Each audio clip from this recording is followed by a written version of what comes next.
Agricultural industry, इस industry के अंदर किसी का नुकसान बहुत ज़्यादा होता है तो वो सिर्फ एक ही व्यक्ति है, वो है किसान। आखिर ये नुकसान क्यों होता है? तो इसके पीछे 3 रीज़न है। सबसे पहला रीज़न है कॉस्ट, उसके बाद में आता है सप्लाई चेन, डिस्ट्रीब्यूशन फैक्टर और तीसरा नंबर का आता है अनवांटेड डिमांड। इन 3 मेन रीज़न की वजह से अल्टीमेटली किसान का बहुत ज़्यादा नुकसान होता है। सबसे ज़्यादा नुकसान तो उसका कॉस्ट की वजह से और जो हमारा डिस्ट्रीब्यूशन होता है उसकी वजह से होता है। इस मेजर प्रॉब्लम को सॉल्व करने के लिए निंजा कार्ड की शुरुआत हुई 2015 में। आज की वीडियो में हम बात करने वाले हैं निंजा कार्ड की business strategies, business model, business challenges के बारे में। निंजा कार्ड इस इंडस्ट्री के अंदर कंप्लीटली डोमिनेट कर रहा है। किसानों से डायरेक्टली माल परचेस करता है, उनके फल सब्जियां परचेस करता है और डायरेक्ट रिटेलर्स को सेल करता है। बट शुरुआत ऐसे नहीं हुई थी। तो मेरा नाम है ऋषिकेश टोमरे और आप देखते हैं मास्टर एंटरप्रेन्योरशिप।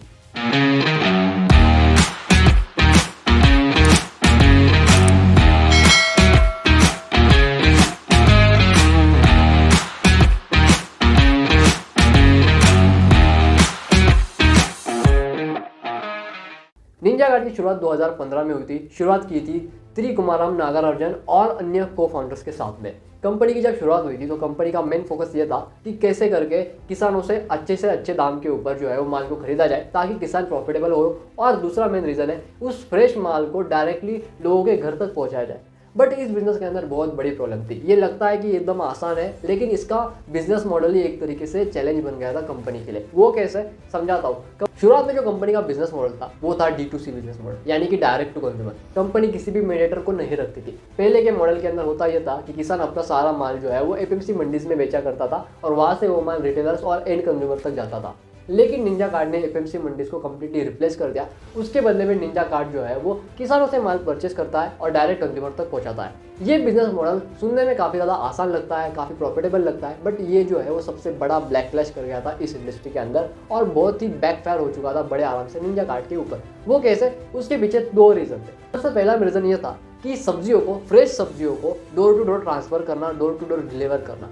थोड़ी भी सब्जियों के अंदर अगर थोड़ी भी सब्जियां मुरझा जाती है, फलों के अंदर थोड़ी भी प्रॉब्लम आ जाती है तो कस्टमर जो है वो ब्रांड्स की खटिया खड़ी कर देते हैं। सेकंड नंबर क्या आता है? वो ये आता है कि यहाँ पे आपको डिस्काउंट देना ही पड़ता है। सब्जियां मोस्टली औरतें ही खरीदती है, मर्द लोग सब्जियां नहीं खरीदते। जो औरतें होती है जो घर के सब्जी बनाने का काम करती है वही जाके सब्जियां मार्केट से खरीदती है और जब वो जाती है तो दिल खोल के निगोशिएशन करती है, यानी कि डिस्काउंट नहीं दोगे तो सब्जियां नहीं खरीदी जाएगी आपकी तरफ से। तो विदाउट डिस्काउंट सब्जियां बेचना एक तरीके से निंजा कार्ड को मुश्किल हो चुका था। ये 2 मेन रीजंस की वजह से इनको अपना बिजनेस मॉडल पिवट करना पड़ा। आज ये B2B बिजनेस मॉडल, होरेका मॉडल और उसी के साथ हब एंड स्पोक मॉडल को फॉलो करते हैं। बिजनेस स्ट्रेटेजीज के साथ इन सारे बिजनेस मॉडल को समझेंगे। कंपनी ने सबसे पहली बिजनेस स्ट्रेटेजी अगर कोई इस्तेमाल की वो थी problem identification strategy. Problem identification strategy की वजह से आप प्रॉब्लम को अच्छे से जान पाते हो कि मेन प्रॉब्लम एक्चुअली क्या है। प्रॉब्लम रीडिफाइन स्ट्रेटेजी भी इसे कहते हैं। प्रॉब्लम रीडिफाइन स्ट्रेटेजी का साफ साफ मतलब ये होता है कि आप प्रॉब्लम को टेम्पररी ना देख के उसके डीप में जाओ और देखो कि उसका रूट कॉज क्या है, किस वजह से वो प्रॉब्लम जनरेट हो रही है। तो जब कंपनी ने देखा कि प्रॉब्लम कॉस्ट आ रही है तो देखा कि भैया कॉस्ट तो सिर्फ टेम्पररी प्रॉब्लम है, नीचे रूट में जाते हैं तो प्रॉब्लम आती है डिमांड और सप्लाई चेन की। अगर सप्लाई चेन को ठीक से मेंटेन नहीं करेंगे तो फूड्स की वेस्टेज जो है वो बहुत ज़्यादा हो जाएगी। वेस्टेज ज़्यादा हो जाएगी तो अल्टीमेटली कंपनी का भी नुकसान होगा और किसानों का भी नुकसान होगा। तो यहाँ पे कंपनी ने जो है वो अपनी प्रॉब्लम्स को आइडेंटिफाई किया। उसके बाद में अपनी सप्लाई चेन ट्रांसपोर्टेशन स्ट्रेटेजी यानी कि हब एंड स्पोक मॉडल के थ्रू काफ़ी आसानी से मोनेटाइज कर दी और काफ़ी आसानी से एक तरीके से इन्होंने उसे एडमिनिस्ट्रेट किया। एक तरीके से कैसे? 200 कलेक्शन सेंटर्स के थ्रू जो माल कलेक्ट किया जाता है किसानों के थ्रू, उस माल को अच्छे से साफ सफाई की जाती है। उसके बाद में उस माल को वेयर हाउसेस के अंदर भेजा जाता है। 1400 वेयर हाउसेस आज के डेट में निंजा कार्ड के पूरे देश में अवेलेबल है और वहां से वो जो माल है वो अलग अलग रिटेलर्स, मर्चेंट्स, होटल और रेस्टोरेंट्स और कैफेज के थ्रू दिया जाता है। आज के डेट में कंपनी जो है वो 1400 टन माल जो है वो प्रतिदिन ट्रांसफर कर रही है, प्रतिदिन ट्रांसपोर्ट कर रही है। लेकिन वो ऐसे ही नहीं हुआ, उसके लिए कंपनी को काफ़ी ज़्यादा स्ट्रेटेजीज का इस्तेमाल किया। कंपनी ने तीसरे नंबर की स्ट्रेटेजी इस्तेमाल की, वो data driven approach. Data driven approach के अंदर होता यह है कि आपको डेटा की वजह से बड़े आसानी से पता चलता है कि आपको कौन से प्रोडक्ट्स को ज़्यादा प्रिपेयर करना चाहिए और कौन से प्रोडक्ट्स को नहीं प्रिपेयर करना चाहिए। इवन आप यहाँ पे सीजनल वाइज भी प्रेडिक्ट कर सकते हो ERP और CRM के तरह कि हमें कौन सी इन्वेंट्री रखनी चाहिए और कौन सी इन्वेंट्री नहीं रखनी चाहिए, किस इन्वेंट्री की ज़्यादा डिमांड होगी और किस इन्वेंट्री की नहीं।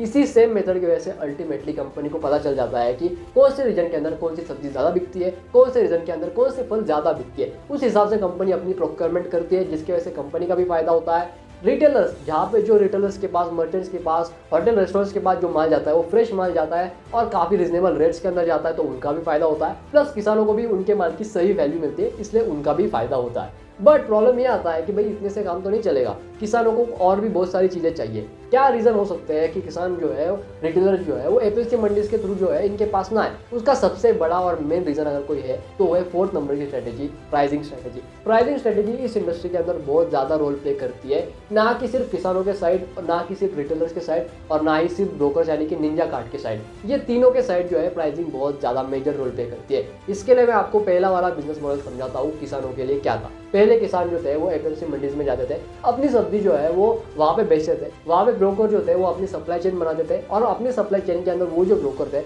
वो एक फिक्स प्राइस डिस्कस करते थे, और उसी फिक्स प्राइस को जो है वो किसानों को बताया जाता था। जैसे मैं आपको एग्जांपल देता हूँ, मैं एक किसान हूँ, मैंने 1000 केजी टमाटोस प्रोड्यूस किए हैं। उसके बाद में मैं चाहता हूँ कि मैं ये 1000 केजी टमाटोस जो है वो इसकी जो कॉस्ट मुझे आई है वो आई है 5 रुपये, लेकिन मैं इसे बेचना चाहता हूँ 10 रुपये केजी के हिसाब से। तो मैं एपीएमसी मंडीज के अंदर जाता हूँ, टमाटोस के जितने भी डीलर्स होते हैं उनसे बात करता हूँ और बताता हूँ कि मैं 10 रुपये केजी के हिसाब से 1000 केजी 10 रुपये केजी के हिसाब से 1000 केजी टमाटर जो है वो बेचना चाहता हूँ। लेकिन यहाँ पे जो ब्रोकर्स होते हैं ना वो गेम कर देते हैं। वो ब्रोकर जो अल्टीमेटली क्या करते हैं, उनका अपना एक नेटवर्क होता है पूरे ब्रोकर्स का जो कि टमाटो में डील करता है। वो ब्रोकर्स मिलकर ये प्राइस तय करते हैं कि वो जो है मेरी जो फसल है वो 3 से 4 रुपये केजी के हिसाब से खरीदेंगे, इससे ज़्यादा वो नहीं खरीदेंगे, जिससे अल्टीमेटली मेरा नुकसान होता है, मैं कर्जे में जाता हूँ और अल्टीमेटली मुझे सुसाइड करना पड़ता है। और फायदा अगर किसी का होता है तो वो होता है ब्रोकर का। वो ब्रोकर उन टमाटर्स को जो 3 से 4 रुपये केजी के हिसाब से खरीदता है, उन्हें अल्टीमेटली 20 से 25 रुपये केजी के हिसाब से रिटेलर्स और मर्चेंट्स को बेचता है, और वहाँ से वो टमाटर एक आम जनमानस को 40 से 45 रुपये किलो के हिसाब से बेचा जाता है। इस इंडस्ट्री में रिटेलर्स का भी फायदा होता है, ब्रोकर्स का भी फायदा होता है, लेकिन किसानों को सबसे ज़्यादा नुकसान होता है। इसी मेन रीज़न की वजह से किसान जो है वो निंजा कार्ड से जुड़ रहे हैं। इस वजह से निंजा कार्ड के पास आज के डेट में 1400 टन का माल जो है वो हर दिन प्रतिदिन जो है वो ट्रांसफर किया जा रहा है, जो कि एक बहुत बड़ी बात है, क्योंकि किसानों को इनके ऊपर विश्वास है। और क्यों विश्वास है? क्योंकि सही प्राइसिंग की वजह से, प्लस रिटेलर्स को भी वही रीजनेबल रेट मिल रहा है जो एपीएमसी मंडीज के थ्रू, उन ब्रोकर्स के थ्रू इनको मिलता है। और अल्टीमेटली उन ब्रोकर जो सबसे ज़्यादा कमीशन लेते थे और किसानों को कम से कम उनको नुकसान में डाल देते थे, जिसकी वजह से किसानों का नुकसान होता था और उनका फायदा होता था। अब यहाँ पे वो चीज़ नहीं हो रही है। यहाँ पे फायदा निंजा कार्ड का भी हो रहा है, किसानों का भी हो रहा है, और प्लस रिटेलर्स का भी हो रहा है, और एंड में जाके एंड कंज्यूमर्स का भी हो रहा है। ये था मेरा कंप्लीट बिजनेस एनालिसिस जो मैंने निंजा कार्ड के ऊपर किया। अगर आपको ये वीडियो पसंद है तो इसे जरूर लाइक कीजिए, चैनल को सब्सक्राइब कीजिए, अपने दोस्तों के साथ शेयर कीजिए। मैं मिलता हूँ आपसे नेक्स्ट वीडियो में, तब तक के लिए जय हिंद, वंदे मातरम।